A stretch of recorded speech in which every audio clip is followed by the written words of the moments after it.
Welcome, ladies and gentlemen, to my 2025 Penn State football season preview. My name is Connor Griffin, just a jacked up Penn State football fan. I cannot wait for the season. I do this video every year, but it feels different this year. This year is the most anticipated Penn State football season of my lifetime. No hyperbole, no exaggeration. This should be something special, and I can't wait to dive into everything going on leading into this 2025 season. This might be like a 6-hour video. I have no idea how long this is going to go. I'll try and make it brief, and we'll start off before we get to 2025, speaking of brief, with a brief recap of everything from last season and how we got to this point where now Penn State, all of a sudden, you look up, number 2 team in the AP poll, widely considered a national championship favorite. Like, this is the year for Penn State. So going back to 2024, it was really weird. If you go back and you watch my preseason preview last year, I said I really have like zero expectations for that team. Coming into the year, I didn't know if we were going to go 11-1 or if we were going to go 7-5. And we came through with a season that wound up being the longest season in Penn State program history. There wasn't a single team in the country that played more games than we did. 16 games. Crazy. And not only that, not just 16 games, 4 postseason games, the Big Ten championship, and then 3 playoff games. So you think about all that experience that these players got coming into this year. You can't even put that into words how valuable that is. However, it was a weird season. It was a fun season, don't get me wrong, but it was a weird season in the sense that there wasn't a single point through the first 12 games of the regular season where I thought, oh yeah, this team's a national championship level team. Never had that thought cross my mind. I said maybe if we were to beat Ohio State, and I guess that would have made us 8-0 at the time, then I'd buy in. Then I'd be like, okay, yeah, this team's legit. That didn't happen, though. And ultimately, you get to Oregon. Even though that was a loss, you thought, okay, yeah, maybe there's something there. The team had definitely improved. They fought relentlessly nonstop. And you thought, okay, well, if they get a good draw, then possibly they could get it done. Sure enough, you get the best draw of anybody, and you get SMU and Boise State, and all you had to do was face one good opponent at your level before making it to a national championship, and then you still screw that up. So it's a really strange year in the sense that you really didn't have one signature standout win, but above all, in a college football season where everybody was losing, for whatever reason, everybody was falling to inferior teams, Penn State, at the very least, took care of business in the games they were supposed to, and that consistency, I mean, James Franklin, for the past 3 years, he's wiped out the loss where we shouldn't lose. Now it's just, okay, we're losing Ohio State and Michigan, and then now Oregon, potentially, you could say. It's just the top dogs in the conference we're losing to. Everybody else we're taking care of. So that consistency in a weird year for college football was enough to propel us into a spot where we could potentially win a national championship. That's not going to be good enough this year, though. You need to not just win the games that we're supposed to win. You need to win the games that people have been eyeing for years now and criticizing James Franklin for, the big ones. And we'll get to that later on. But yeah, you need to strike some fear in people. You need to get people talking about Penn State for the right reasons. Not, oh yeah, they choke all the time and they're never going to win a big game under Franklin and Drew Allar is a bust and blah, blah, blah, blah, blah. Get them talking for the right reasons. You have the second most returning starters of any team in the Big Ten. The only other team that has more is Illinois. You also have the most returning all Big Ten players. And on top of that, at least ESPN is projecting us to have the most draft picks of any school in the 2026 NFL draft. You have all that talent coming back. It is by far the most talented team that James Franklin has ever had at Penn State. So much experience, and as we know, this is now the model. We've seen two other Big Ten teams do it, Michigan and Ohio State. If you get players to come back after a year that fell short, after a soul-crushing end to the season, and you didn't reach your full expectations of winning a national championship, bring them back the next year as juniors and seniors and just dominate because you're so much more experienced than everybody else. That is the model, and that is what we are doing right here, and that's why it's absolutely imperative that you take a major step this year and you win the big games and you win a championship, hopefully. But starting off with the offense, just breaking down position group by position group, we will, of course, start with Drew Allar. And I have many thoughts on Drew Allar. Seems like the entire country has many thoughts on Drew Allar. He seems to be the most polarizing figure, or one of the most polarizing figures in the sport, not because of anything he's said, not because of anything he's done off the field, just because of his play. And there's such a drastic disparity in how people are judging this guy and viewing him. It's bizarre. I personally am in the camp, which a lot of people are, that he could be a top 5 draft pick, potentially the number 1 pick taken off the board, and is hands down the most talented Penn State quarterback I've ever seen. Then you have people on, the far, far end of the spectrum, opposite of me, who are saying this guy's a bust, this guy stinks, this guy is Will Levis 2.0 in the sense that he has all the measurables, and he's got the rocket of an arm, and he's got the height, and NFL scouts are salivating over him because of that. But when you put him on a football field in the NFL, he's going to make bad decisions, and he's a project that's just not going to work out. So all that considered, here is my, and I'll try and be as unbiased as possible, take on Drew Allar heading into 2025. As I said, I think he's the most talented Penn State quarterback I've ever seen. There were multiple games last year that he flat out won us, where the run game really wasn't doing much. Think back to USC, where we fell down, 20-6? Think back to Minnesota, where we fell down by double digits.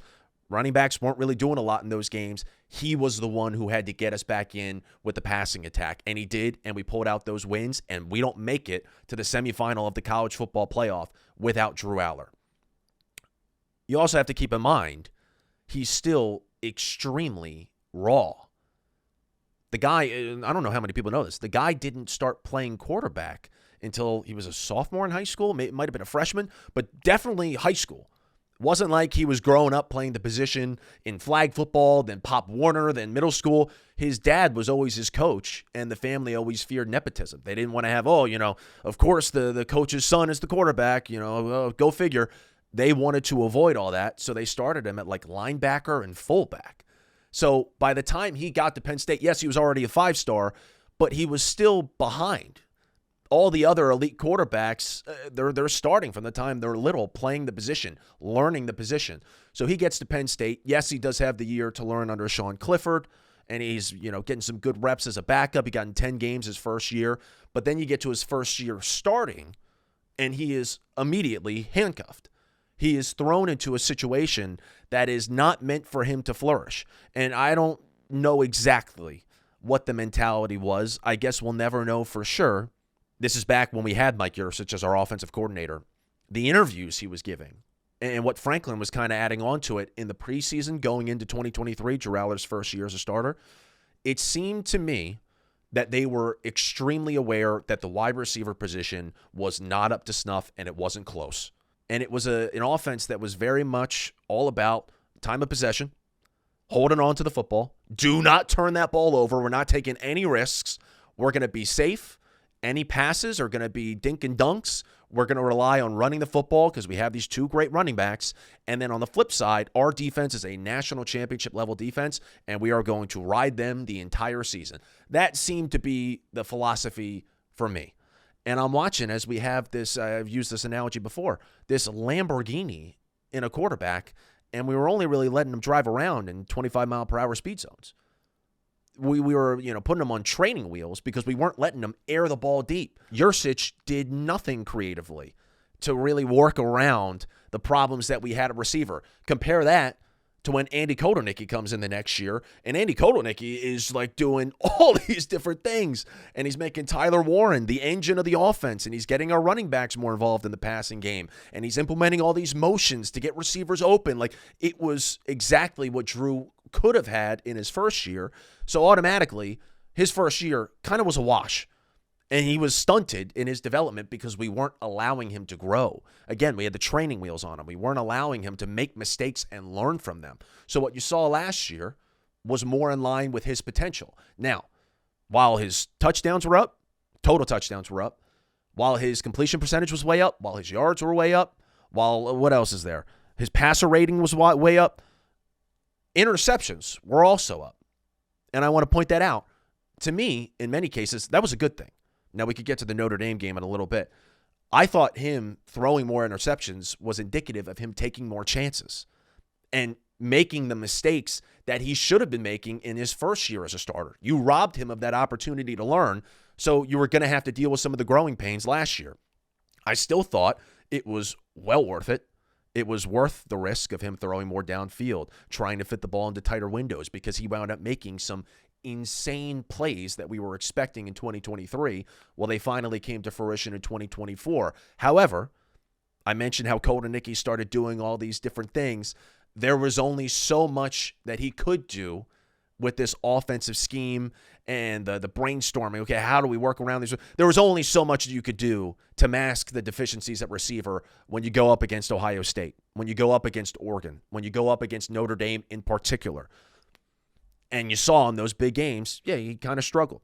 Pretty much throughout the entire postseason, as I said, those 4 games, the Big Ten Championship, and then those 3 playoff games, the entire postseason, there was a big statistical drop-off in his performance, which, again, going back to being unbiased and pointing out the faults, that was definitely a fault. Sure, you can make the case that anybody's numbers were going to drop going from regular season to postseason, but specifically for Drew Allar, it was pretty damning. In the regular season, he threw for 222 yards per game on around 72% completion, which at the time was enough to put him top 10. It might have been even top 5 in the country in completion percentage. Then that dropped significantly, where he only threw for 164.8 yards per game on 53.6% completion. So yeah, that was a big drop-off. As I said, he's still very raw, and you saw it kind of pop up in those games where he did have flashes. Just if you look at him one by one, the Oregon game, some people say, was the best game he ever played at Penn State, because you did see so many flashes of, oh yeah, that guy's an NFL quarterback. But there were also points in that game where he was inconsistent. Then you go on to SMU. SMU never seemed to really get into a rhythm. He never really had it in that game. Boise State, again, going to flashes. They were definitely there. He made 3 throws in that game I couldn't believe. 3 NFL-level throws. But then he struggled at times, had happy feet, struggled identifying pressure. And then you go to Notre Dame, which was the worst game that he's ever played. I don't want to say he's ever played at Penn State. It was the worst game of last season, for sure. Which, again, to come to his defense, Notre Dame was probably the best man defense team in the country. Well, what did Drew Allar struggle against last year the most? It was man coverage. Why? Because the receivers, when you have to put them up against an elite cornerback, they're not getting open. They're not creating that separation. So for everybody who points to that game, yes, he was bad. But think about the context of it. Think about the receivers. The receivers didn't have a single catch in that game. Well, it's because they were going up against an elite defense with an elite secondary, and they couldn't do anything to get open. Now, the one major criticism I have of Drew Allar in that game, and something you can latch onto, is the fact that he reverted to those tendencies he had in his first year starting that were not good, whether it was skipping into throws. He did that all of a sudden in this game. It popped up out of nowhere. It's like, what the hell was that? He was skipping into throws. He had happy feet. He was drifting in the pocket to a point where he was actually putting himself in danger. He had so much time in the pocket, he could have just stayed there. But instead, he drifts away, and more pressure is able to get to him. So there were things in that game that were alarming. Footwork issues, mental issues. His internal clock wasn't properly right. He started to force some stuff that shouldn't have been forced. He should have thrown at least 3 interceptions in that game. 2 of them were wiped off the board because of penalties. But he was not himself. So that is a big point of emphasis this year, because let's face it, year 1, I'd say every game was pretty much a struggle in terms of getting a feel of that offense. Year 2, the regular season games were fantastic. And as I said, he won us a couple of games we should not have won. It was the big games and those postseason games down the line where he still kind of struggled. Now, this should be the year where he's able to put it all together, and he should be able, just like James Franklin, to get over that big game hump. It was every game in 2023. Then it was just the big games in 2024 that were the issue. Now it needs to be you put it all together, and those bright lights are not an issue. And now that you should have a stable of wide receivers who are reliable, you put it together and you show, no, I'm a top 5 draft pick. And truthfully, I seriously think it's a very strong possibility he winds up going number 1 this year, especially if Arch Manning, as people are saying, he's going to stay another year. I think it's a very strong possibility that Drew Allar could be number 1, but it does rely heavily on those receivers, which we'll get to in a little bit. Does he have the chemistry with them? In terms of his running ability, my God, night and day compared to 2023. What he did last year on the ground stunned me.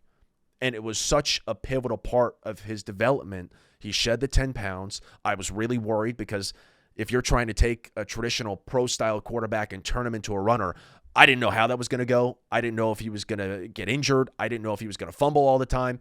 He did such a good job of being able to, if nothing was open downfield, especially in those moments when he's going up against a really good man type of defense, he just would tuck in and run. And there were plenty of times, you look at the West Virginia game, there were like 3 or 4 third downs, and not like 3rd and 2. They were like 3rd and 8, 3rd and 9, where he was able to just diagnose the situation, see nothing's open downfield, I'm going to tuck it and run and pick up first downs. He was extending drives with his legs, scoring touchdowns with his legs too, and he just looked so much more comfortable running the football. I can't wait to see how he looks in that regard this year because it really did improve the offense. So this is a guy who has all the tools. He added the running ability. Obviously, he's not Lamar Jackson, as James Franklin always says. He has the running ability, though. He can extend drives with his legs.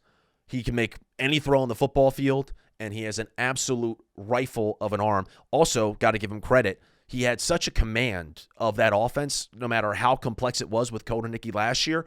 Now he enters year 2, and he's had an entire offseason to expand upon that and gain a deeper knowledge of the playbook. I think this could be a monster year for him. Not necessarily statistically. I don't think we have the type of offensive ideology or philosophy that would allow for him to throw for 4,500 yards and win a Heisman. We are still primarily going to be a running team, at least I think.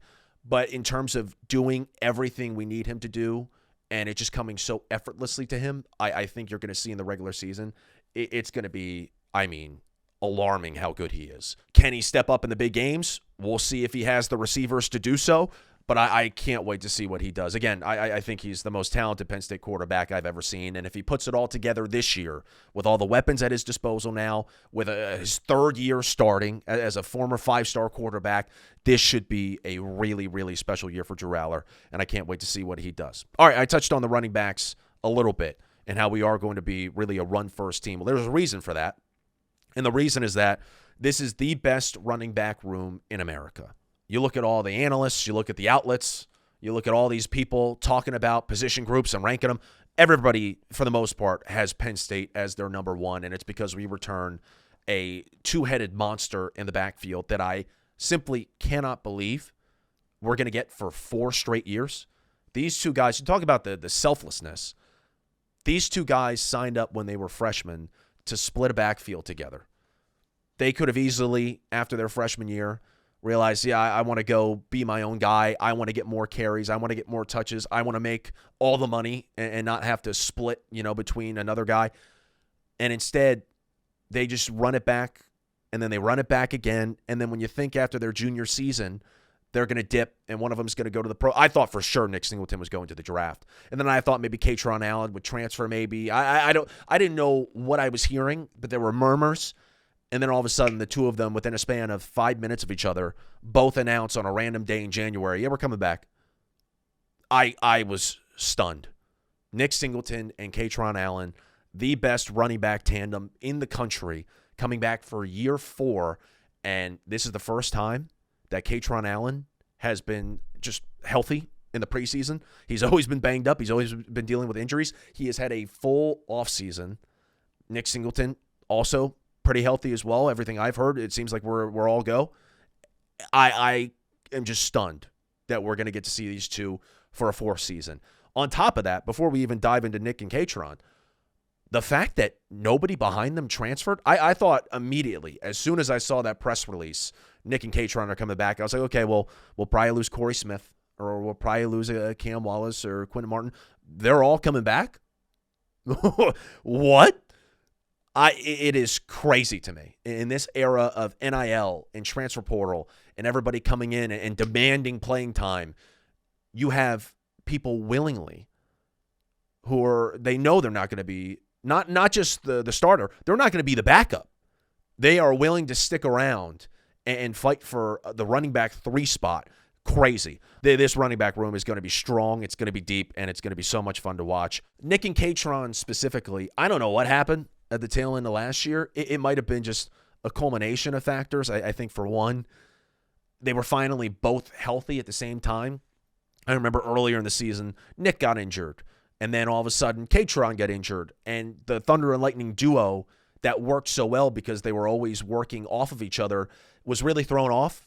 There was never a situation where both guys were fully healthy and they were all in flow and everything was good. It was constantly battling bangs and bruises pretty much throughout the entire season. And then you get to a point in the postseason, that Big Ten championship game, everything changed. They were both healthy, so that was a big factor. I also think the offensive line, as the season went on, people got significantly better. That unit as a whole started working really well in tandem, and we'll get to that in a second. We'll get to the offensive line. I just think, in general, everything came together. I don't know if Kotelnicki found something in the run game, too, that was really working, but those last 4 games of the year, it was the best football that Nick Singleton and Katron Allen have played at Penn State. In those 4 games, Nick Singleton averaged 7.5 yards a carry, with 5 rushing touchdowns, also had a receiving touchdown. And then Katron averaged 6.9 yards a carry when he was only averaging 2.9 in the last month of the regular season. That last month of the regular season, Katron really struggled. I think back to Minnesota. He was a non-factor. Nick Singleton also, there were plenty of times during the year where he was struggling. USC, we couldn't really get the ball running a whole lot. There were games where, like I said before, we didn't really have much of a run game. And then that becomes the bread and butter of the team where it's unstoppable. Both those guys in the Big Ten championship game each averaged over 8 yards a carry against the number 1 team in the country. And then you go to SMU, and they're both tearing it up. And then Boise State, yes, Nick Singleton has the long run to ice it. Katron Allen was untackleable. It was unbelievable what Katron Allen was doing in that game, to the point where we're yelling at the TV, keep giving it to Katron. And then, even that last game against Notre Dame, I'll give credit to Nick Singleton. I don't want to say critical of him. I've been just overall kind of skeptical about his abilities as a 4-down running back. Throughout his career, I've always given that nod to Katron. While, yes, Nick Singleton is the speedster who he can rip 80 yards at any given moment if you give him a gap. Katron Allen, as a whole, was more of a suitable every down, every drive back, in the sense that he has better vision at the line of scrimmage. He's also shiftier and can make people miss better than Nick. I just thought in general, if you want to try and break one and hit a home run in the run game, obviously you go to Nick Singleton. But if you're trying to win a game late in the fourth quarter, maybe hold on to a lead, and you need to chew clock and you need to pick up first downs through the run game exclusively, you go with Katron Allen because you could trust him more in those 4-down scenarios. That has changed. I still give a slight nod to Katron, but Nick Singleton over these past 3 years, and it's part of the reason why I was shocked he didn't go into the draft, he has really developed into a true 4-down running back. And there was part of me where I was like, I don't know how much he has left to prove at the collegiate level. He's got the speed. Everybody knows that. He's really developed as a pass catcher. So he's added that part to his game. And now he's gotten really physical. He's a freak. He was just named to Bruce Feldman's freak list. And he's doing insane numbers in the weight room. And you saw it in that Notre Dame game. Finally getting back to that. He had 3 touchdowns in that game where he was bulldozing over people to get to the end zone. It was crazy to me. So I'm really excited to see if he can expand upon that this year, because he has really impressed me with his development. And then I think Katron is still just an absolute beast. That Boise State game, there was the one run that was wiped away because I don't know if it was holding or whatever the case was. I mean, he was just a bowling ball in the open field. He ran over the same guy twice in one play. And this is just the best running back duo in the country. We are so blessed to be able to watch these guys for another season. Also should note, before we move on to the next group, these guys, Nick is number 10 on the all-time rushing leaders list at Penn State. Katron's right behind him at number 11. You look at the numbers, Nick's only 1,020 yards away from topping Evan Royster at number 1, and then Katron's only 1,055 yards away. So it is not out of the realm of possibility that both these guys could be 1 and 2 by the end of the season. This is going to be, at least we hope, a 15 or 16 game season. That's a lot of games. It's a lot of reps. And I think they could easily hit that mark. And you could wind up in a situation at the end of the year where hopefully, first and foremost, we're national champions. But secondly, that rushing yards list, it's Nick Singleton and Katron Allen, 1 and 2, which would be remarkable. And I really hope that they get to that. All right, next up, a group that will be very important to Nick and Katron reaching that feat. It is the tight end room. A lot of people are pointing to this, and I'm talking about national people. National people obviously look at this room and they say, oh, well, Tyler Warren isn't there.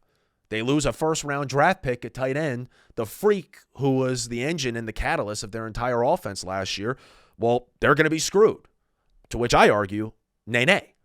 I don't think that's going to be the case at all. We will absolutely miss Tyler Warren. Don't get me wrong. That was Drew's number one target by a mile last year. And I talked about Drew winning us some games. Tyler Warren flat out won us some games too. That USC game, Drew and him together, that was the formula. It was literally, okay, Drew, throw it to Tyler. All right, touchdown. that was it.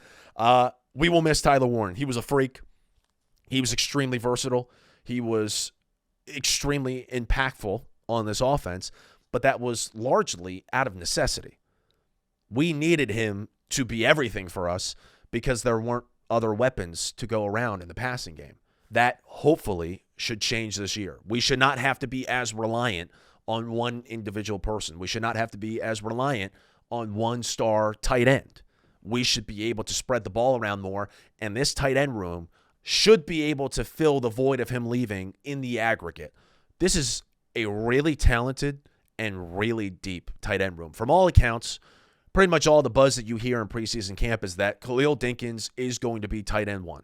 He is going to lead this group. He's going to be the starter. He only has 23 catches in his 3 years with us so far, but 5 of them have been for touchdowns, and he has constantly come up big. Even in the Notre Dame game last year, there was a period of time where Tyler Warren was out. We thought maybe he had a concussion, or maybe a shoulder injury, whatever. And Khalil Dinkins came in, fit right into the offense, totally fine. And one thing about him, it's true about all these guys too, he blocks. This guy is the standard of what you would want out of an all-around tight end, and the rest of the room follows in suit. You look at Luke Reynolds, who shined a lot last year as a true freshman, former 5-star, had the massive 4th down fake punt against Minnesota where he takes it for over 30 yards. Had a touchdown later in the year against Purdue. Also came into the game against Notre Dame, and it provoked the people around me. I was watching here at the office in our gambling cave, and Big Cat looks at me and he goes, oh, there's just another Tyler Warren that you guys have been cooking up in a lab? A mini Tyler Warren. Once Tyler Warren leaves, you could just sub this guy right in and everything's going to be fine? Kind of. I don't think he's going to be used like Tyler Warren was last year, but he is such an athletic guy, and again, made the most of his time last year. Andrew Rappelier is a guy who unfortunately was robbed of making the most of his time last year because he didn't play, had a long-term injury, but going into the season, it was widely regarded that he was going to get considerable playing time, and he was even challenging for the second tight end spot, the backup to Tyler Warren. Now he gets back into the fold fully healthy, and he's going to be a really exciting player to watch, and somebody who Franklin has also made sure to hype up, like, hey, don't forget about Rapp. He didn't play last year, but he's ready to go. He's fired up. And then Andrew Olesh, another 5-star, who's going to be a true freshman, also put into that room. And you look at it, that's now 3 straight years in a row that we've gone out and gotten a top 10 tight end. The past 2 years in particular, they've been top 5, Olesh and Luke Reynolds. This room is stacked, and they are all ready to block. They're ready to run routes. They're ready to do whatever it takes for this offense to succeed. And that's why when you look at Tyler Warren, yes, a huge loss, of course. But I think this room as a whole, you're going to find very early in the year, you're going to realize we'll be just fine. We'll be just fine without Tyler Warren. You might lose, that dynamic playmaker who's lining up under center and then running 40 yards downfield to catch the pass right afterwards. But this room should be, really solid. But hands down, the biggest and baddest position group on the entire team is the offensive line. This offensive line, it's going to be the best Penn State O-line since the 90s. It is probably going to be the best offensive line in the Big Ten, and it could be one of the best offensive lines in the country. There is so much returning experience on this O-line. It is insane. You look at just the numbers. 4 out of 5 returning starters from last year. We lose Sal Wormley, but there are 8 linemen total who played in at least 15 games last year. You look at the guys we expect to start this year. Nick Dawkins, redshirt senior. Nolan Rucci, redshirt senior. Drew Shelton, senior. Vanga, redshirt junior. All these guys are experienced. And then the fifth guy we expect to be a part of that starting O-line, Cooper Cousins. He's younger, but he was a 5-star. So this is an extremely talented group. I don't know where Anthony Dunco is going to play just yet. That was the whole debate. Does he start at tackle? Is he guard? I think if I had to guess, he'll be guard. But that's the beauty of so many of these guys in this group. They have that position flexibility that James Franklin always raves about. I think if you had to look at one person on this group who has impressed me a ton, well, Drew Shelton is getting the most buzz from the NFL. But I think what happened with Nolan Rucci last year was remarkable. This guy came to this school from Wisconsin where he was largely considered a project, and for whatever reason, it just never really worked at Wisconsin. He comes back to his home state. We take him in. And throughout the course of the year, as he starts getting more and more reps and he gets more and more comfortable, and we put him in bigger situations, and a lot of the time it was out of necessity because of injuries, he gets thrown into the mix. And his development over the course of like just the back half of the season was just incredible. And he's kind of symbolic of what I alluded to earlier. Like, we really got better in the run game. The run game just exploded in the postseason. And it's because a guy like him was able to get into the mix and boom, right away, really make an impact. And by the time he gets a couple games under his belt and the unit is really cohesive, like, it was a force to be reckoned with. That offensive line was fantastic. Now they're able to run it back this year. They have so much depth. Keep in mind, think about how few offensive linemen we had when James Franklin got to Penn State because of the lack of scholarships.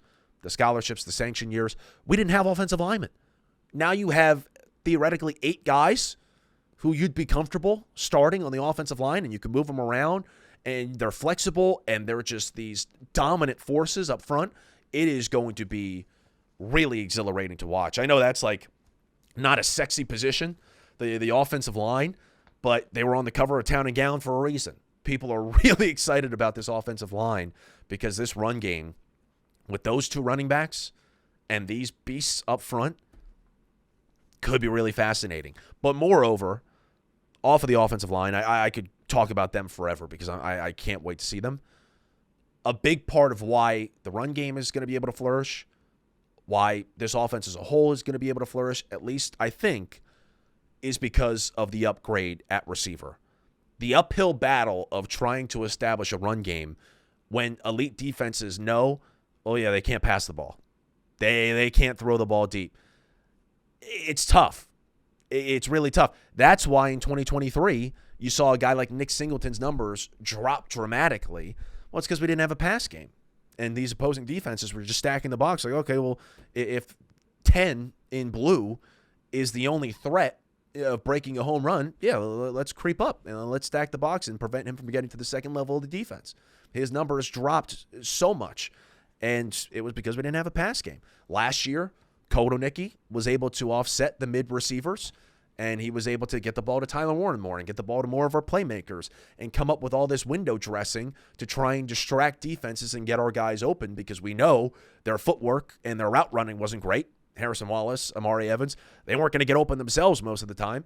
We need to be creative, and it worked, again, except for against elite defenses. Now you have a crop of receivers who you hope are going to be legit. Not saying they're an Ohio State receiver room, but it is 3 really solid guys who Drew Allar can depend upon. Think about it. Last year, 45%, only 45%, of the receiving yards came from wide receivers. The wide receivers, as I mentioned earlier, had 0 catches against Notre Dame because Notre Dame plays a lot of man, and those receivers couldn't get open against man coverage. This is, I think, going to be a massive upgrade, but then again, keeping my expectations, properly in check, the last 3 portal receivers that we went out and got did not live up to expectations. So you're hoping that these guys hit. And they need to hit. You can't go 3 years of Drew Allar, getting him as a senior when he could have easily went to the draft last year, coming back for a national championship. You can't have all this stuff in motion just to have the receivers fall short again. Trevor Pena. This was the big standout guy because I said we got Devontae Ross and Kyron Hudson in the winter transfer portal window. But I was like, if you're really trying to transform this room, you're going to get another guy. You have to get another guy. Sure enough, they go out in the spring, and this was the number one spring transfer portal receiver. Trevor Pena from Syracuse comes with a lot of production. We go and get him, and I think that's what made me really think, oh, yeah, no, we're going to be solid here. 84 receptions for 941 yards and 9 touchdowns for Syracuse last year. Kyron Hudson, a lot of hype around him. He had maybe the biggest catch of the year in college football. Just an insane grab against LSU. Also, should point out, scored against us. Went one-on-one in the red zone against our best cornerback, A.J. Harris. Deked him out. Got a touchdown against us last year. He had 38 catches, 462 yards, 3 touchdowns, and as I said, maybe the catch of the year in college football. And then Devontae Ross, coming from Troy, the most explosive receiver of the bunch. And he comes in after a season where he totaled 76 catches, 1,043 yards, 11 touchdowns. And the main thing that James Franklin has pointed out with him, the thing that really got him on our radar, was the fact that game he had against Iowa last year, 5 catches, 142 yards, 2 touchdowns, and he also had a punt return touchdown. Massive game. So clearly, you had 2 guys in Hudson and Pena who have played at the Power 4 level, USC, Syracuse. And then this guy, Devontae Ross, even though he's coming from a smaller school, group of 5, he still went toe-to-toe with a Big Ten team who does very well defensively and on special teams, and he lit him up. So, very excited about these guys. Another reason to be excited, 2 of these guys, as I just kind of mentioned, were punt returners. Ross, yes, but then also Trevor Pena. Trevor Pena was returning punts at Syracuse. Secondly, 2 of these 3 guys were also captains at their previous institution. Pena was a captain at Syracuse. Kyron Hudson was a captain at USC. So they have the experience. They have the production. They've played at this level. And on top of that, they seem to be really mature leaders. I think they're going to ball out this year. But I'm keeping my expectations low, again, because we've been burned with portal receivers before, and Drew Allar has never had a go-to receiver. So I need to wait and see it on the football field. That's the thing that I am most eager to see on April. I almost said April. August 30th against Nevada. Can we throw the ball effectively? Can we throw it vertically? Can we rely on these guys to be a sure set of hands, to run the right routes? That was the basic stuff that we weren't even getting right last year between Harrison Wallace and Amari Evans. Sometimes they would just quit on routes. Now I'm getting PTSD about last year and the receivers. This has been the biggest sore spot of this team for the past 2 years, and I really hope that these guys are the guys to get it done. Behind them, you still have Liam Clifford. Clifford is still in the building at Penn State. Tysier Denmark is a guy I've been really interested in. He had the last second touchdown against Maryland last year. Was a guy who came in with a lot of hype. He's now entering his sophomore season. I really hope he takes a big stride. I hope we see him incorporated a lot into this offense. For whatever reason, I don't know if it's the way he moves or the way he wears his socks. He reminds me of KJ Hamler when I see him out on the field. If he was wearing number 1, I'd be like, yeah, it's a carbon copy of KJ Hamler. Like Bo Perbula was to Trace McSorley. They just move the same way. I don't know. But I hope that we see more of him this year. There are a bunch of young guys. Now that Marcus Hagans is really taking over the room and he's been able to recruit and he's been able to get his own guys into the building, a lot of guys with a lot of promise moving forward past this year. I don't know how many of them are going to play. But one guy who everybody seems to be talking about is a guy named Kobe Howard. So for anybody who's watching this, maybe isn't a big-time Penn State football fan, maybe just a casual college football fan looking to hear some thoughts on a team that's possibly going to win a national championship, moving forward, be very aware of Kobe Howard. There is some practice tape of this guy that is absurd. Shifty, juking people out of their shoes, making contested catches, just as a speedster and can do it all. I am really curious to see how much he plays this year because I'm really, really high on Kobe Howard. I hope we see it. So that pretty much sums up the offense. I'll get more to Kotelnicki and the entire offensive strategy later on in the video. But this offense, given the deficiencies at receiver last year, did pretty well. In my opinion, out of offense, defense, special teams, they were the best unit. Now, hopefully, you give them receivers. You get such an experienced offensive line, could be one of the best in the country. You give them the best pair of running backs in the country, and you give them a 5-star quarterback who's now in his 3rd year starting and could be the number 1 pick in the NFL draft. This offense should be humming, and I think we're going to light people up. Again, I think we're still going to be run first, but we should have the potential to do whatever we want on the offensive side of the ball, and I am very, very excited for that. I'm going to take a sip of water real fast, and then we'll transition to defense. This defense drove me up a wall last year. Had the guys, had a freak in Abdul Carter, who was just such a force and somebody who could just completely ruin an offensive game plan. I think the athleticism and the freakishness of that defense, there were dudes all over the field. They were able to mask a lot of the mismanagement that was going on. I do not think this was a well-run unit defensively last year by Tom Allen, but they were able to create turnovers and they were able to make big plays because, they were just a lot of times more talented, quicker, faster, stronger than a lot of the teams that we were playing. Now, I'm hoping that's still the case, that we're still quicker, stronger, all that type of stuff, but we're actually managed well.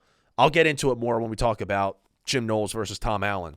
I couldn't stand how Tom Allen ran that defense at times last year, and I think this defense could be nasty because they'll be able, just like when we had Manny Diaz, to put it all together. It's not just that you have freaks running around the field hoping to make a good play. They are put in the right position. They are schemed the right way. We are able to fully go all in on just being a dominant defense once again, because the numbers last year were great.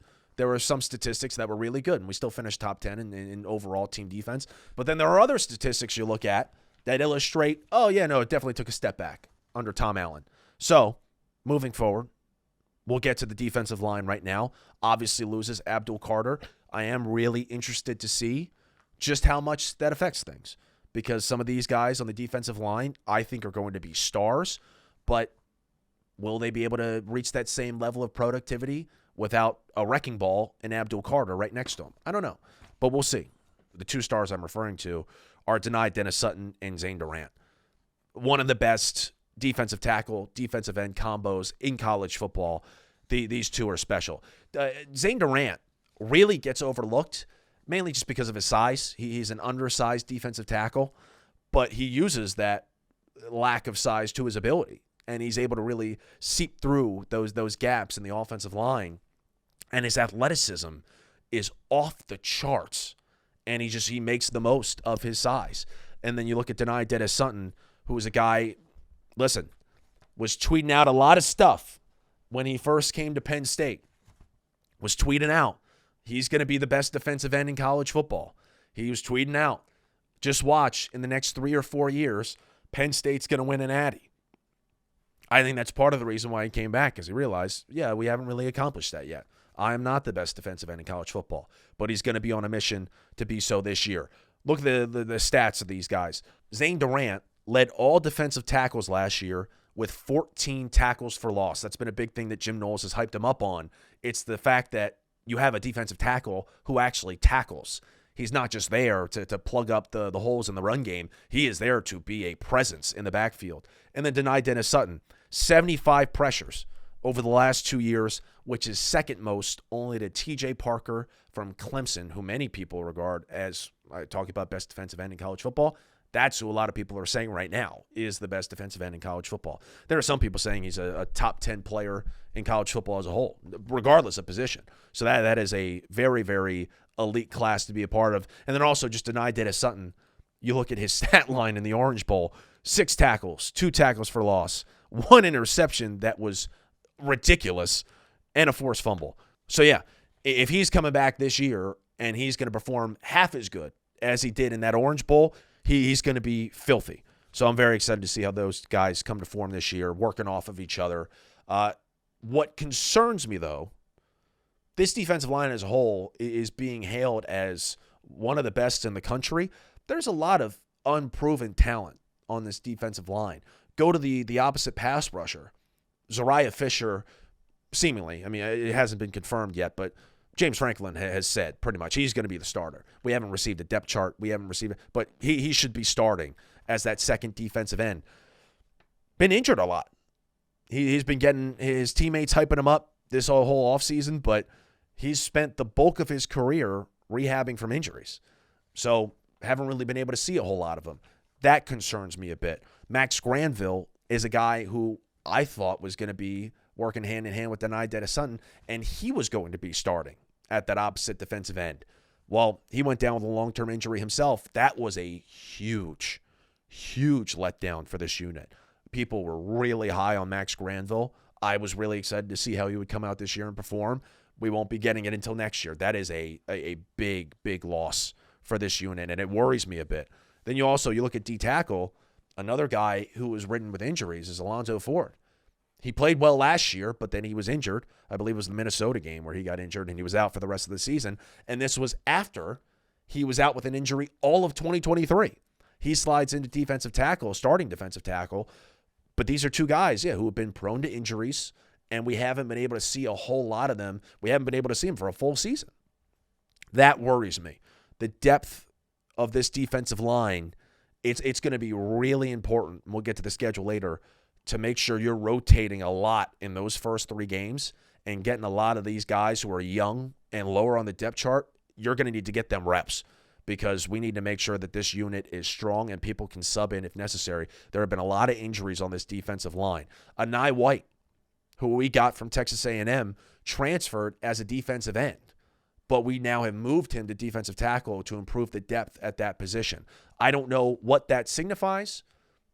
I hope it means that, we're good at defensive end. We're really confident with how we're looking at defensive end. We can move him inside because that's maybe the position group that needs a little bit more help.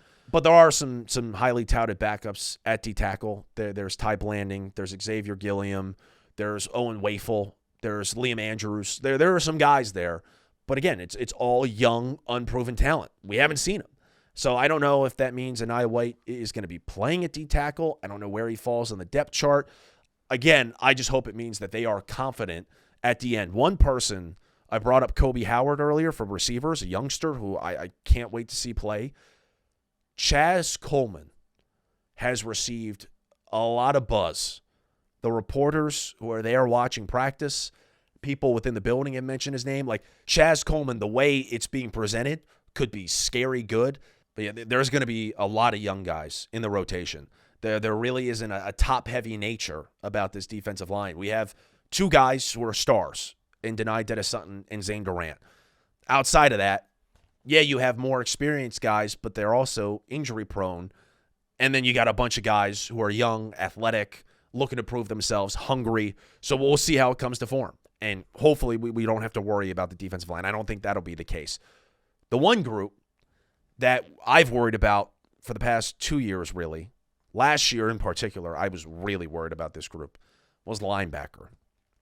Linebacker, I wasn't sold on this unit at all last year. I thought it was the weakest spot of the defense.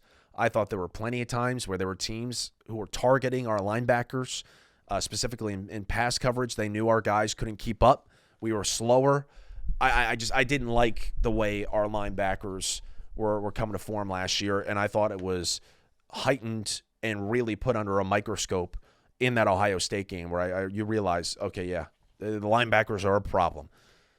Tony Rojas returns this year, the most athletic linebacker that we've had in the rotation these past 2 years, has a lot of promise, has gotten a lot of reps, but he was injured for a significant chunk of last year. A nagging shoulder injury. I think it really impacted his tackling. There were times where he just couldn't fully wrap up. And it frustrated me, but then you realize, he's got the shoulder injury. Hopefully he's better this year. He is great in coverage.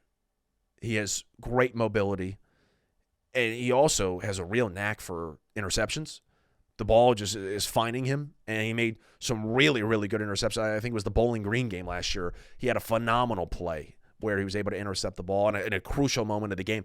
So he's athletic. He's a freak. We just need him to step up as a real leader of this linebacker group. We need him to wrap up. We need him to tackle. We need him to be all over the field, and we need him to really set a tone and set the example for this group because, again, I think this was the weakest spot of the team last year. So I'm counting on him big time. Also, Amari Campbell coming over from North Carolina. Finished the year, he had 76 total tackles, 6.5 sacks, which more than doubled the amount of sacks our best linebacker had last year, Kobe King. Kobe King only had 3. So Amari Campbell, I assume he's going to be starting with Tony Rojas. It seems like he has the speed and that athletic ability that Jim Knowles wants because there are some guys behind him. I look at a guy like Dom DeLuca. Again, great story. I've said this so many times. Great story. Walking on to Penn State. You look at the history books, he will be the first person who ever scored points for Penn State in the playoff era. It was Dom DeLuca. I worry about his speed, though. And I think Amari Campbell coming from North Carolina, this was a big, big addition because it also was right around when Tamir Robinson left. That was a shocker. I thought that Tamir Robinson would be sliding into this role this year, but no, we wind up with Amari Campbell. Might be an upgrade. We shall see. So I need him to really step into the role and gain his footing. Again, you play 3 cream puffs to start the year. Make the most of it. Make the most of it and get these guys into a good groove. And then as I just mentioned, Dom DeLuca, is he the third guy? Is it Anthony Specca? Anthony Specca has gotten some good buzz around him. Does he take a big step this year? Keon Wiley is another guy who's gotten some buzz. Does he take a step this year? My main thing is these guys don't have to be linebacker U caliber. We are well past the days of Paul Posluszny and Dan Connor and Navarro Bowman and Sean Lee and all those. Like, we're never getting that again. It's a different era. It's a different defense. It's a different style. I'm not saying these guys need to be linebacker U, but they need to improve because they were targeted as a weakness multiple times last year. All starts with Tony Rojas. Tony Rojas needs to step up as a leader. I think he will. And they really need to make a significant jump from where they were last year. Moving on to the secondary. I had questions about the defensive line a little bit. I'm still not sold on the linebackers. I am all in on this secondary, though. I am all in on this secondary. Terry Smith and Anthony Poindexter, they've done it again. It's just year after year we have these secondaries that are truly elite. Terry Smith says that this is the best group of cornerbacks that he has coached in his 12 years at Penn State. And that's saying something. That's really saying something. A.J. Harris is being lauded as maybe the best cornerback in the country. And he's already being talked about as a potential first-round draft pick. First time that would ever happen at Penn State, a cornerback being drafted in the first round. He is going to be a stud. Elliott Washington, shout out to my guy Blutman here at Barstool, Liam Blutman. He's telling me, he's like, watch out for Elliott Washington, breakout year. I said, I agree with you, Blutman. I think this is going to be a breakout year for Elliott Washington. If I had to guess, he would be the one starting at that opposite corner spot. But we'll see. Aldavian Collins has been getting a lot of buzz. And then you also look at the youngsters, man. I don't think these guys would be starting. But Darius Dixon and Kenny Wosley, these are 2 stud youngsters who apparently have just totally fit in. And from like day one, everybody was like, oh my God.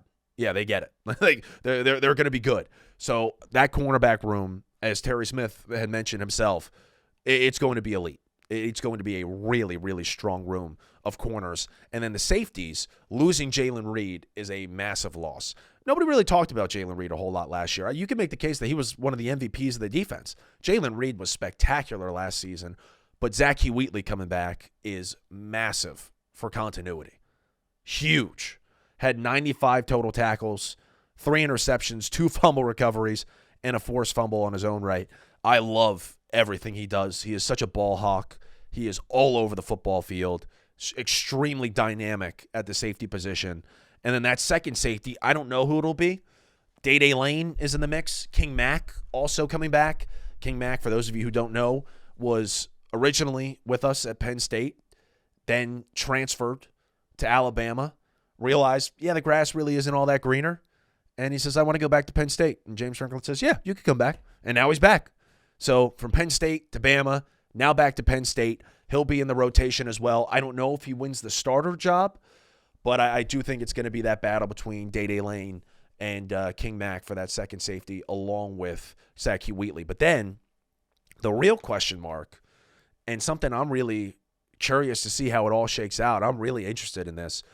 The Jim Knowles defense, 4-2-5, and we'll get more into it later. The fifth defensive back, the nickel, really is an important piece of his defense. Caleb Downs was last year, and Caleb Downs, obviously, the best defensive player in the country. He was able to do some really special things, and he was able to be mobile and kind of pioneer that back half of the defense.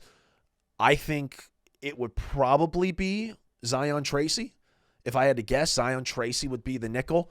But speak about Ohio State, speak about going up against, Jim Knowles and the Buckeyes last year. Like, that game, Zion Tracy had the pick six to kick everything off. And it was one of the loudest moments I've ever seen in Beaver Stadium. He's a guy who's made some real strides, made some big-time plays, and I'm assuming that he is going to be that nickel spot, which could be the most important person in the entire defense in terms of the most important position. I don't know. We'll have to wait and see how that shakes out. I would also be curious if he was that nickel spot and he is this extremely valuable part of the defense, would he then be punt returner? I don't know. We'll see. I know Caleb Downs was last year. It didn't really affect him at all. He was able to do both, but beats me. Moving on to punt returners, though. As a whole, defense, I think, is going to be great. And from all accounts, this defense is so fast, it's not even funny.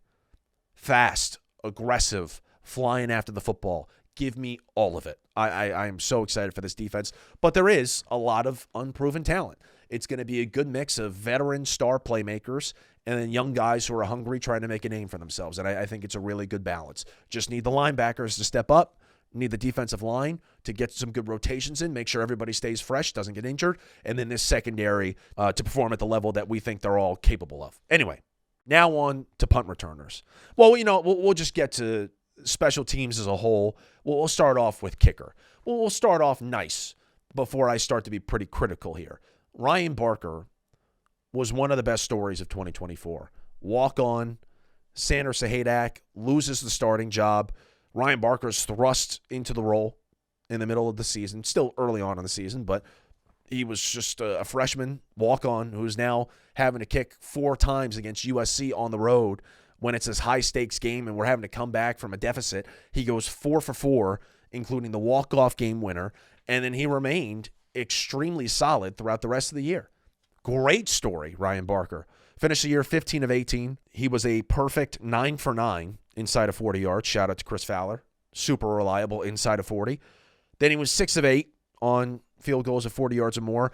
0 for 1 on field goals of 50 yards or more. So can he get more of that big leg ability in him in 2025? We'll have to wait and see. But I loved Ryan Barker last year. Had full confidence in him last year, which in recent Penn State history, it's not so easy to come by. Full confidence in a kicker. Don't take that for granted. Then we go to punter. Very excited about Ryan Barker returning. This is a guy I need to see improve. There aren't many people on this roster who need a bounce-back year. If there is one, though, it's Riley Thompson. Riley Thompson, this is now his 3rd year punting. The Australian punter came out, was awesome in his first year. Awesome punting the football. Then really struggled, in my eyes, last year. There were plenty of times last year where we had a real opportunity to flip field position, and we just couldn't for whatever reason. And in times where our defense, which I'll get to in a little bit, was allowing these opposing offenses to just work us down the field. Well, that means you got to get some field position back, and you got to be able, when you have the opportunity, to push these offenses deep into their own territory. We couldn't do it. Riley Thompson, he just struggled. You look at the numbers. He was 3rd in the Big Ten in punt yard average in 2023. He fell all the way to 12th last year. He also had 15 punts of at least 50 yards in 2023. He only had 6 last year, and that was tied for 3rd worst in the conference. Now, he did deal with turnover at special teams coordinator Justin Lustig. It was his first year last year. I don't know if that factored into the drop-off. I'm assuming so. Maybe just the entire system, similar to when you have to implement a new offense or you have to implement a new defense. Maybe the whole system, it was a learning curve for him. I don't know. But Lustig is going into his 2nd year now. Thompson into his 3rd year. You need to get that worked out because it was really like a net 0 in the punt game It was a huge advantage for us in 2023. This past year, it was like, what are we doing? Riley Thompson, need a bounce back year from him. In that same vein, talked about punting the ball away. Let's talk about receiving punts. The punt returner spot, it's been so boring. Not dynamic at all these past couple of years. Last year, I have the number right here. We were third worst in the conference in punt return average. Only averaged about 5.9 yards per return. That's dude. That's not good. That's essentially, catching the football, taking a couple steps, and then getting tackled immediately every single time. Very few times were we able to actually break through and get more than 10 yards. It was a bummer. We were just not making a difference in the punt game in either fashion, either way you spin it. Punting it, receiving it, it was just, okay, we're not gaining any field position. That needs to improve. Kick return game, I'm not so worried about. It was fine last year. It was decent. Nick Singleton back there. I'm assuming he's going to be back there again this year. He always provides a threat of housing one. Also, a lot of the times now, these kickers are just booting it through the end zone. They're not even giving the returners a chance to really take one back. So I'm not worried about kick return. But punt return, I'm absolutely worried about.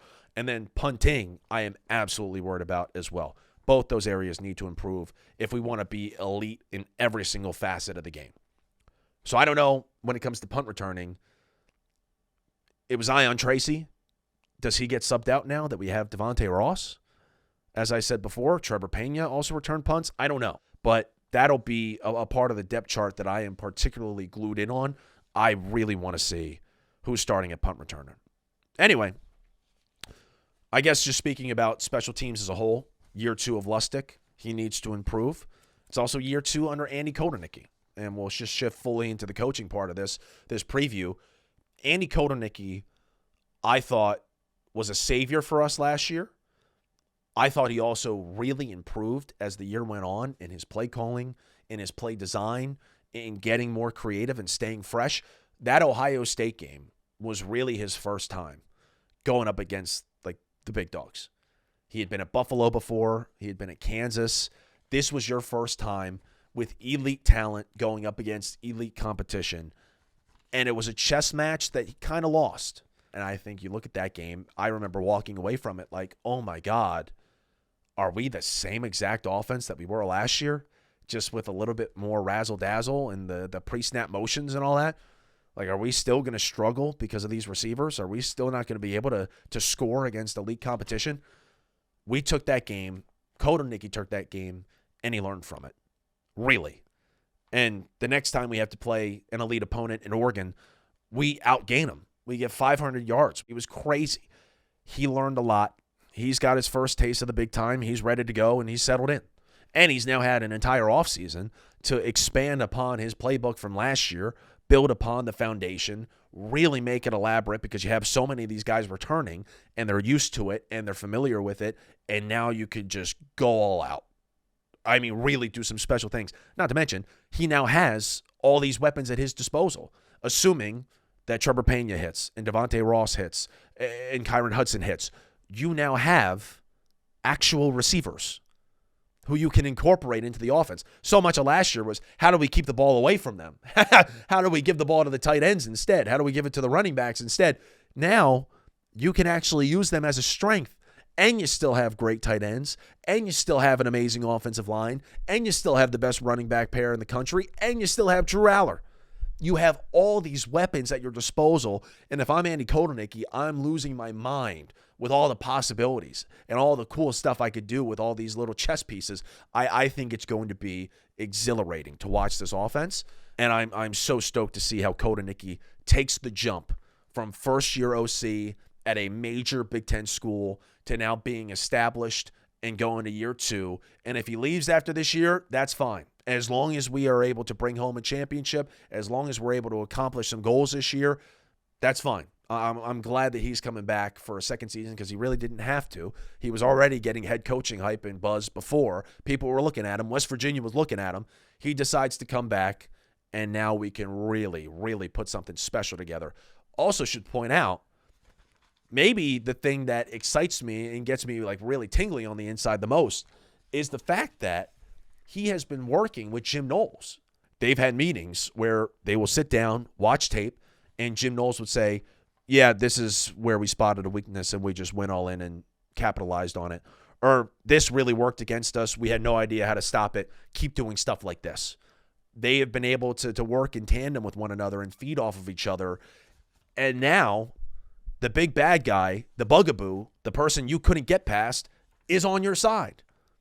And Jim Knowles is able to work with Kotelnicki. He's able to work with Allar. And his insight as somebody who was on the opposite side of the fence, somebody who was coaching against us at a school that we can never get past, a school we can never beat, he now is able to share all that insight and all the tricks and trades and the secrets with us.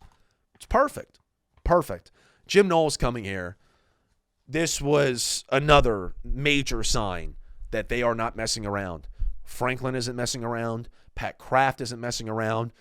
Okay, yeah, we got to cough up $3 million and make this guy the highest paid defensive coordinator, the highest paid coordinator in general in the country. Fine. Poach him from Ohio State because we just can't beat him, and we've struggled going up against his defense for the past 2 or 3 years. Yeah, that's fine. That's fine. We'll pay him $3 million. Who cares? We're going all in on 2025. I love it. I love it. And I love seeing the Ohio State fans who have no idea how to process this. We'll get to that in a second, but just in general, I've put off talking about this guy for far too long. It's about time in the preview where I go into my Tom Allen takes. This defense, again, last year, statistically, there are a lot of statistics that prove it was a really good defense, and it was elite, and it was right up there with the defenses we've had in past years. I would argue that its struggles in the margins were enough to make it such a drop-off from the years prior to the point where I was losing my hair because I kept ripping it out. The margins, what I mean by that, how are they with penalties? Were they disciplined? Really, the answer was no. They were committing a lot of penalties, so they weren't disciplined. For a veteran group, too, there were a lot of penalties. Well, okay, are they getting people off the field? A lot of 3-and-outs? Are they stopping drives when drives should come to an end? No. They were allowing teams to pick up a lot of first downs. A lot of first downs by penalty, too, I might add. Okay, well, were they at least, making sure we were winning time of possession? And, okay, a couple first downs here and there, no problem. They're not letting teams get all the way down the field on us. No, they were. And Franklin would always say, they're keeping teams out of the end zone. The bend don't break style of defense enrages me. And that's what that was last year. Bend don't break. Well, yeah, we'll let them go 80 yards, but they're not going to get in the end zone. No, you're ruining time of possession. You're allowing teams to chew clock. You're allowing them to get into a rhythm. You're allowing these quarterbacks to get into a rhythm. You are not being the aggressor.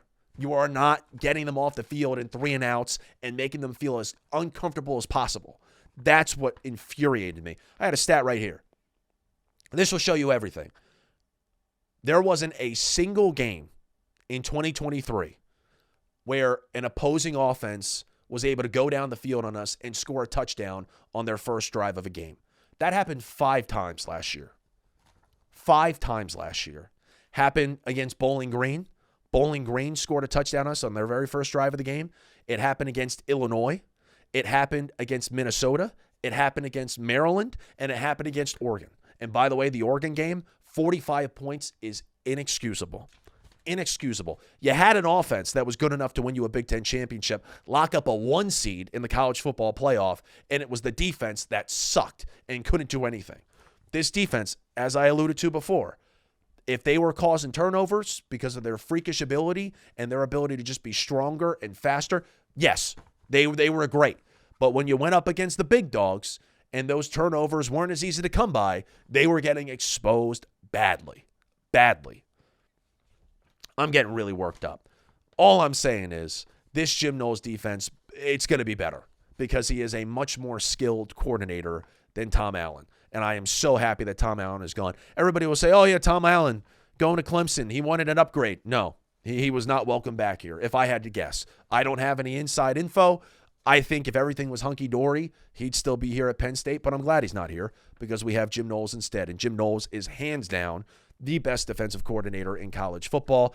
And going back to the Ohio State fans who just don't know how to process it, they'll tell you, oh, yeah, good luck with him Good luck with him, Penn State. You guys are so focused on 2025, you don't even realize it takes his defense 3 years to implement. It takes it 3 years to fully kick into action. That is so misleading, it's not even funny. And they throw that out nonstop. Yes, if you look at what he did at Ohio State and Oklahoma State, it did take 3 years. It took 3 or 4 years to really get into the swing of things and fully implement his concepts and really see results in terms of nationally, how they were ranked as an overall defense. But you need the context there, guys. When he took over at Oklahoma State, they were the 85th best team defense in the country. Then 3 or 4 years later, yeah, they wound up being a top 10 defense. Then you look at Ohio State.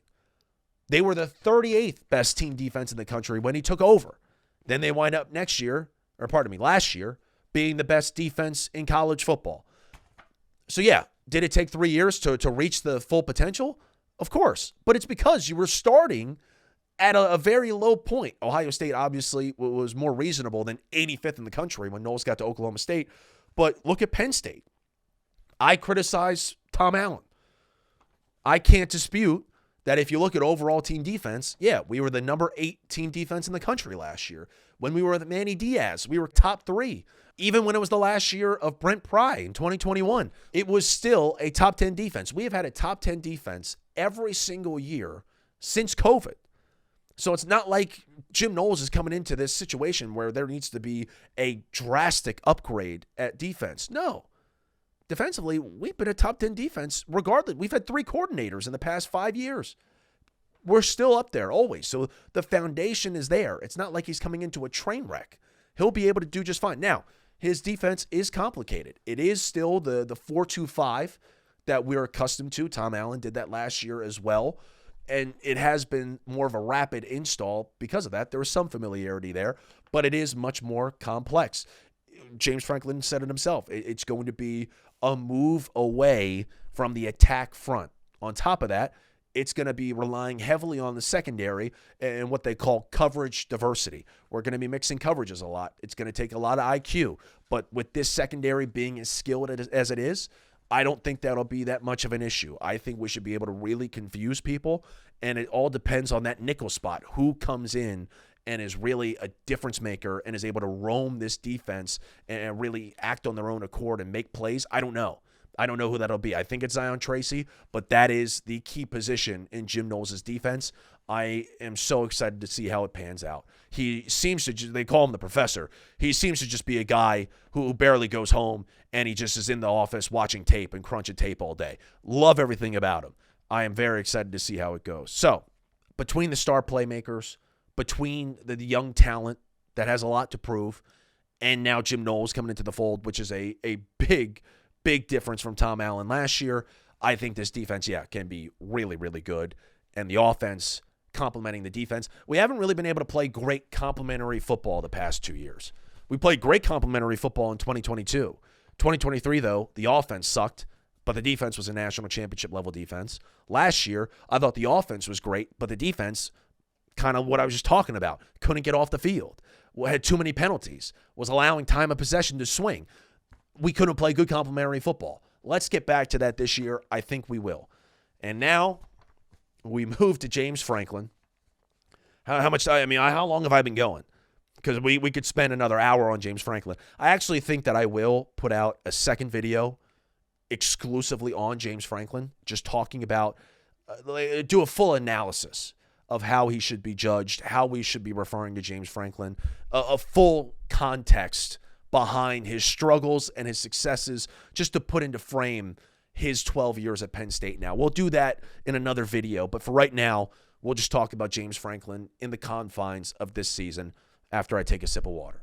Obviously, James Franklin has the moniker of Big Game James. We all know this. He has struggled to beat the teams that we need to beat in order to make it to that next level, to be considered elite, to be able to make a run for a national championship. You need to beat the teams that are either slightly above you or right at your level. Notre Dame was a perfect example. I didn't think that they were really better than us. They were right at our level. And we had that game, had a 10-point lead. Had a lead late in the fourth quarter. Didn't win. I'm not saying that would have completely erased the narrative around him as, a guy who can't win big games, but it would have helped. Even if we had gotten spanked by Ohio State the next game, which, by the way, I think was pretty likely, I would have celebrated going to the national championship, but I don't think anybody was beating that Ohio State team. After they awoke after that Michigan game, I don't think anybody was beating them. But even still, if you lose by 20 in the national championship, you still made it to the national championship. And everybody who was claiming, they're only there in the playoff because they failed upwards and they lost every big game, and then they get to the playoff and they have to play SMU and Boise State, blah, blah, blah. That's nonsense. If you had beaten Notre Dame, you would have gained some respect. You didn't, though. And now you need to gain that respect here. Here is my issue, though. And this is my biggest worry with Franklin. I have full faith that between Franklin and Allar, the two people who get criticized the most, they are going to be able to take us where we need to go this year. My biggest concern, though, with Franklin specifically, is he coaches outside of himself in these big games a lot of the time. You look at Oregon. We're going for 2 in a situation where I know analytically it's the right play, and my guy Ebo on Mostly Sports is a huge analytics nerd who came at me in the Big Ten championship game last year because I was saying I can't believe we're going for 2 in that spot. But he says, analytically speaking, it's the right play because if you miss out, you're still only down by 8, and it's still a one-possession game, and the numbers work themselves out where the next time you go for 2, you're going to get it. It's a 50-50 chance.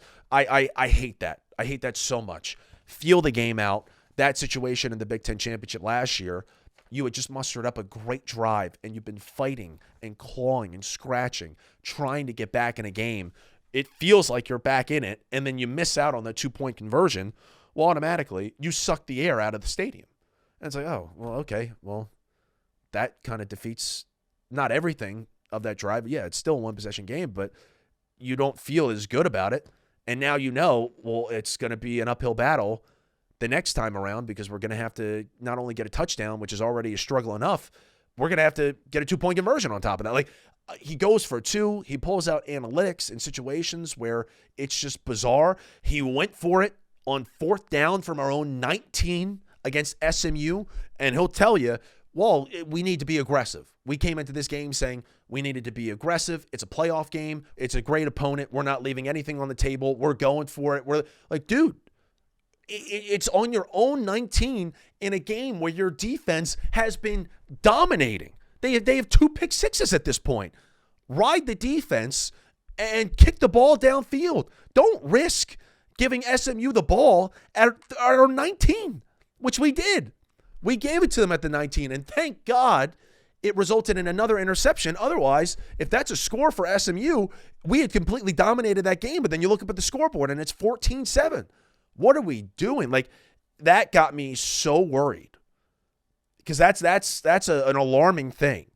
A coach who's just like, we're going to be aggressive no matter what. We're not Dan Campbell and the Detroit Lions. That's not who we are. Feel the game out. That's my one concern. My concern used to be time management, clock management. We have a lead late in the game. We can't figure out a way of holding on to that lead. That was back in 2016, 2017, 2018. That's no longer the case. Also, as I said before, my case is no longer that we're losing games we shouldn't lose. We win all the games we're supposed to. In these big games, he has made decisions that have been flabbergasting. Can't have that this year. We are the better team. We should be in every single matchup. Maybe Ohio State, which we'll get to in a second. Maybe Ohio State is a little bit better at that time of year. I don't know. But I just know we don't need to do anything silly. We just need to be smart, be effective, get out of there, move on to the next game. I don't want any of these extra antics. It was really shocking at times last year. The one thing I will give him credit for, I don't think we make the playoff if not for that Luke Reynolds fake punt on 4th and 1 against Minnesota. I stand by that. And in that moment, I remember going into that punt feeling very uneasy because I was like, oh, my God, we're going to give the ball back to Minnesota, and I don't trust this defense at all to stop them. And it was only a 1-point game. And I was like, they only need a field goal. There's zero chance for stopping them. And I said, I don't think it would be crazy if we fake this right here. Even the broadcasters were like, yeah, they might fake it. That was not crazy. Going for it on 4th down on your own 19 is crazy. The times where he chooses to go for 2, crazy. We never go for 2. Why are we going for 2 on the biggest stage? It's because it's the biggest stage, and it's almost like he's trying to make a point. So that needs to change, and we need to make sure that overall we are winning the big games and we are getting over this hurdle and getting this monkey off our back that's been there for years. This is the most pressure that's ever been on James Franklin. Not even close. Not even close. It's the most pressure, and it's also the fewest excuses that are available to him. There are no excuses this year. I've cut him passes. I've said for years, took him some time to get things rolling. We were coming out of the sanctions. We never had alignment between president, AD. Now we do. Now we do have the alignment. Now he's getting more yeses. He's getting more staff. He's getting more resources. He's getting better facilities. We're catching up finally to these people. And this is a year where, yes, we might not be on the level as a program of a Georgia or an Ohio State or a Texas with all their money that they got flowing in now in this NIL era. But you now have a roster that is fully capable of winning a national championship. You fielded one that is now considered a national championship favorite. It's the first time in my time watching Penn State football that's the case. It's crazy. It's a testament to him. It stems from that 2022, that freshman year 2022 class that are now seniors. It was the best recruiting class that he ever pulled in. And you're lucky, James Franklin, that you got him to stay for 4 years. It means you got to do something with it, though. That's where the pressure stems from. This is the Michigan model. This is the Ohio State model. Well, all of these teams, the elite programs that I just talked about, a bunch of them are going through a bunch of turnover. They're losing a lot of guys, whether it's to the transfer portal or to the draft.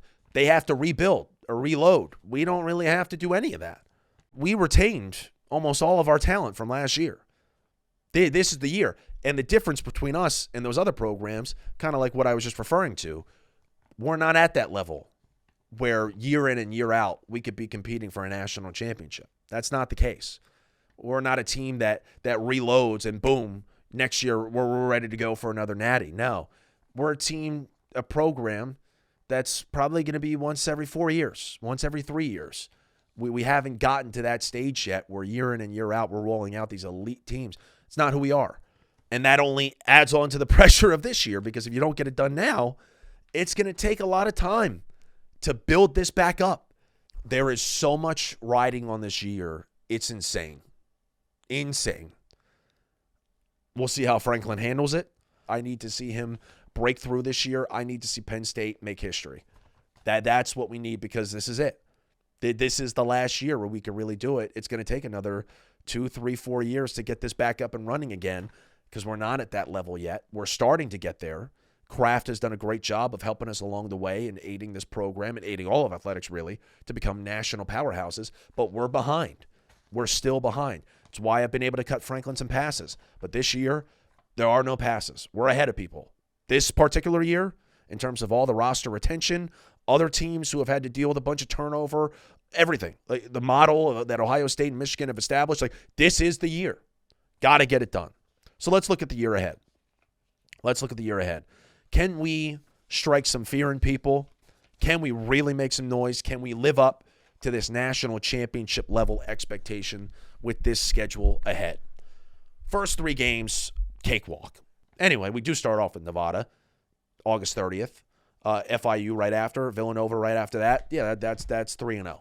Easy. I don't know what to tell you. I'm not going to give a full-on win, loss. I'm not going to do that this year, but I'll just give you my overall read on each game. 3-0 going into a bye week. This could not have worked out better for us. 3 cupcakes and then a bye week going into Oregon. Meanwhile, I have the Oregon schedule put up here on my phone. They play Oklahoma State at home on September 6th. Then they travel to Illinois to play Northwestern on September 13th. They then go back to Oregon. They play in the Civil War against Oregon State the week before us.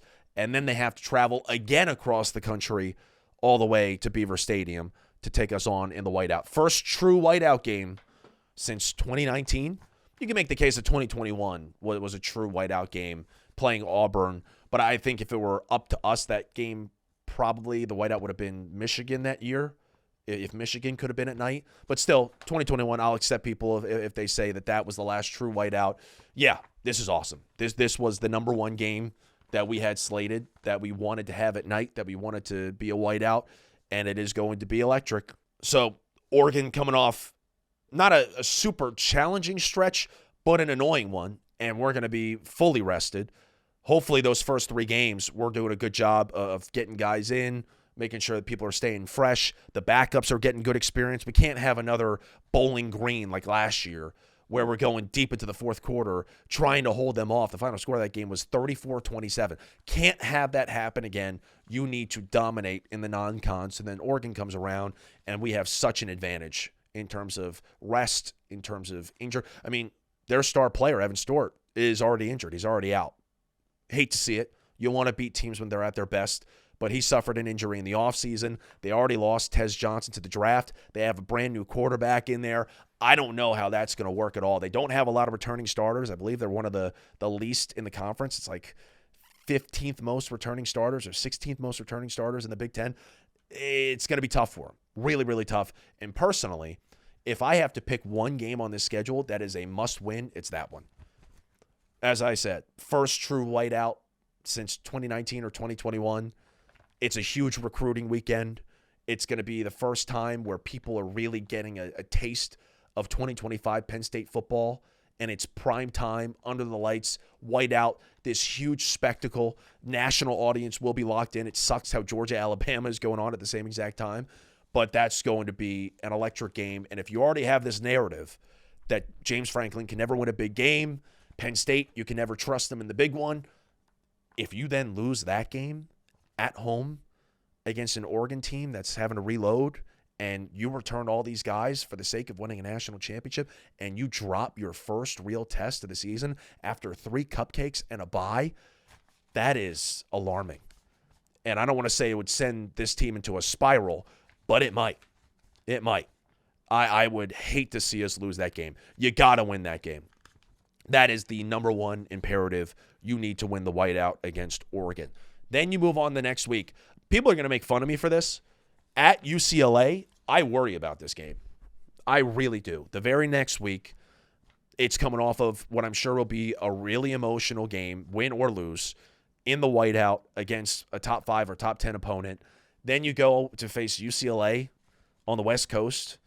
Lazy atmosphere, but also a team that I think is very overlooked. I'm not saying they're going to be in the playoff this year, but last year I thought they were a little bit better than what people were giving them credit for. They had a horrible stretch in the middle of the year last year where they had to face LSU, Indiana, Oregon, us.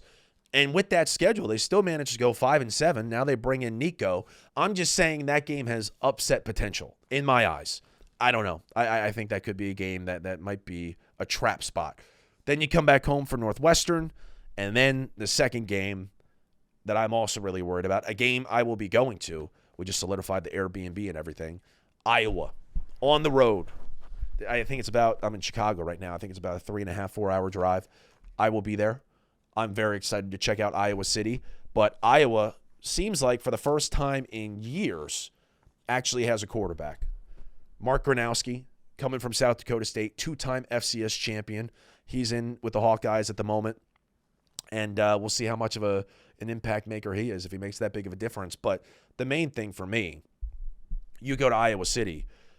The past 3 times we've been there, I mean, hell, I still have PTSD flashbacks to 2008. But 2017, which was, in my opinion, the best Penn State team we ever rolled out under Franklin, took them a last-second touchdown on 4th down as time expired to win that game. Almost lost it when we were a top 5 team in the country. 2019, that was a game that took a lot out of us to pull out a win there. And then 2021, obviously, we go up 17-3 in that game. We lose Sean Clifford. We have to put in Taquan Roberson, and we lose that game. Iowa comes all the way back in just a soul-crushing loss that set the rest of the season downhill. It's a tough place to play. And if that's a night game, you can never count anything out in Iowa City. Hell, they were beating Ohio State. They thumped Ohio State way back when, 55-24, when Ohio State had Urban Meyer, like in their heyday. They are a frisky team to face any year in Iowa City. Specifically now that they might have a quarterback, that is a game to keep an eye out for if you're a Penn State fan or if you're just a person who's looking at this schedule trying to find a loss in there. I am not taking Iowa as an easy win. That is going to be tough. Then we go into a bye week, another favorable bye week because it's right before Ohio State. Another game on the road. This is in Columbus, November 1st. Could be game of the year in college football. We'll see. Here's where I differ on this game, though, compared to Oregon. Trust me, I want to win this game bad. We've lost 8 straight to Ohio State. We now have their former defensive coordinator, and they're all fussy about it. I would love for us to go there and have our defense just shut them down with Jim Knowles at the helm and pull out a massive win, your first win over Ohio State since 2016, and it's in the shoe. That would be awesome. Another game I'm probably going to go to. Probably will be there. I would love nothing more. However, this is not a must-win game. Hell, Ohio State, the team we're talking about right now, they proved it last year. You could lose twice and still make it to the playoff and still accomplish all your goals of winning a national championship. That could still happen. I want to win this game. But if you are going to drop a game this season, which I think is the most likely scenario, I want to go 12-0. Trust me. I want to go 12-0. I want to go 13-0 and win a Big Ten championship. I think the most likely scenario is probably 11-1. And I think if you're going to drop a game, it would be this one. And it would be on the road against most likely a top 5 team, and you'd move on, and it'd be totally fine. Not to mention, you're probably going to have to face Ohio State again. Depending on how it shakes out, you're going to have to face Ohio State or Oregon again in the Big Ten championship if you are really going to make it to a Big Ten championship and make a run for the playoff and make a run for a national championship. You're going to face them again. So would you rather beat them in Columbus on the road? Or if you can only beat them once in a season, would you rather beat them in a Big Ten championship or in the playoff? Again, maybe we get greedy. Maybe we beat them every single time we face them. But I think the season is intact if you lose that game to Ohio State in Columbus. They also have to replace a lot of talent. However, they do have the 2 best players in college football, in my opinion, in Jeremiah Smith and then Caleb Downs, who caused a ton of problems for us last year. So very curious to see how the magnitude of that game is. If it is an undefeated versus undefeated, they have to play Texas week 1. Do they win that game? And then do they come into our game and it's 1-2? I don't know. That is, as I said, game of the year potential in college football, but it is not a must-win, even though I would love to end that losing streak of 8 straight to Ohio State. That needs to happen at some point, but maybe, who knows, it comes in the playoff or it comes in the Big Ten championship. I don't know. Next up, Indiana. I think Indiana takes a step back this year. We get them at home. I think this is going to be a win, most likely. Not an easy game by any means, but I think that is a win. At Michigan State. I think Michigan State takes a step up this year. Still don't think they're at our level, anywhere near our level. I think the land-grant trophy will be ours. Then we come home, we face Nebraska. Nebraska is really interesting this year. They're getting some hype. We were talking about it today on our show, Mostly Sports. Nebraska, a lot of people think it's going to be like the Indiana of this year. They have a favorable schedule. Second-year quarterback now in Raiola. Year 3 for Matt Rule. Probably they're going to put some stuff together. They'll be able to benefit from a relatively easy schedule in the Big Ten. And by the time they roll into our game, maybe they're at a point where they're vying for a spot in the playoff. I don't know. But I do think that should be another game, not easy, but a team that we should beat. And then at Rutgers, we always spank Rutgers. So, yeah, that's kind of a weird way to end the season. I don't love ending the season in Piscataway, but that is the 2025 Penn State football slate. I said I imagine this is an 11-1 year. What's the ceiling, though? Ceiling is 12-0, 13-0 with a Big Ten championship. My floor, big difference from last year. I said last year my floor was like 7-5, 8-4. I didn't know what that team was going to do last year. This year, I think it's reasonable to say that the floor is 10-2. And 10-2 would be disappointing, by the way. This team needs to go 11-1 or 12-0. And I guess we'll just get into what constitutes as a successful Penn State football season this year. Personally, it's so hard. It's so hard because there's this national championship or bust level of expectation that a lot of people are putting on us. I think a lot of people within the fan base are putting that on us. It's a really hard thing to do, to win a national championship, especially now that there's 4 games that you might have to play within the playoff. It's extremely, extremely difficult to do. I think we are the best team in college football. If not, we're right up there with Texas. I have a hard time saying, yeah, you need to win a national championship or this season was a bust. Because I also think that that's a really pessimistic way of looking at college football. I think just in general, you need to walk away from this season with a championship. I'll lower it to that. I think you need to at least win a Big Ten championship if you are going to classify this season as a success. I think you at least have to get 2025 put up on the walls of Section ECU along with all the other years, the 2016s, the 2012s, the 1994, 1986, all those. You need something on that part of the stadium. You need the year put up in Beaver.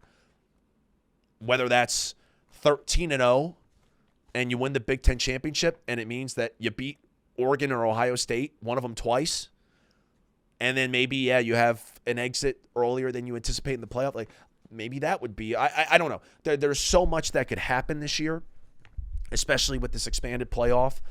I find myself having a hard time saying I'm going to be extremely disappointed in this season if we don't win a national championship. It's our best chance at winning a national championship for sure, and I want to take the most advantage of that. Trust me. But if this team wins a Big Ten championship, gets over the big game hurdle, makes a statement, really adds some credibility to the program, and we set the program up for years to come where people look at us as a next power, where we can use this year to spur more positive change in NIL and more positive change in facilities. And we're able to use this year, and we're able to use the whiteout against Oregon as a great way of recruiting. And we could get back on the right track because recently it's been, Franklin's been recruiting in like the 15 to 20 range in terms of national rankings, recruiting classes. If we could get back up into the top 10, into the top 5, like that is what matters this year. And as long as these seniors who have meant so much to this program are leaving Penn State football in a good place and going out making history, and going out in a way where we can set up the next generation, that is okay with me. I think I'd be fine with that. But you need to strike fear in people. You need to prove that you're a top dog. You need to make sure that people know next year might not be our year, but we're getting to a point where we're going to be a force to be reckoned with, hopefully, on a year-in, year-out basis, like an Ohio State, like a Bama, like a Georgia, like a Texas. We need to get to that point. And I don't think you have to win a national championship this year to let people know what's coming. Again, need to make history, though. Need to get that year up in Beaver Stadium, whatever that encompasses. Hopefully it's a national championship. I'll be rooting like hell for one. But I think in general, it's just going to be a really fun year. A really, really fun year. I had a blast last year, and that was with a defense that drove me crazy and no receivers whatsoever. I think this year could be really fun with everything that these coordinators have at their disposal. It's the best coordinator duo in the country. Now they have weapons all over the place, and I think we're going to have a field day, and I believe in Franklin. I'll say that right now. I think this is the year we get over the big game hurdle, and I think we make some magic in 2025. I can't wait. I appreciate you guys tuning in. I don't know how long this is going to be in the edit. I'm looking up at the timer. I've been talking for a long-ass time. So I'm going to hop off, but I guess I'll see you sometime during the regular season. I'll probably be popping on for some videos here and there after the big games, recapping, doing some post-game reactions, all that type of stuff. Catch me on Twitter. Follow me at RealCGriff. I'll be tweeting all about the games, all about the team this entire season. I appreciate all the support. I appreciate you guys tuning in, watching this all the way through. And until next time, this has been Connor Griffin signing off. Let's have a football season.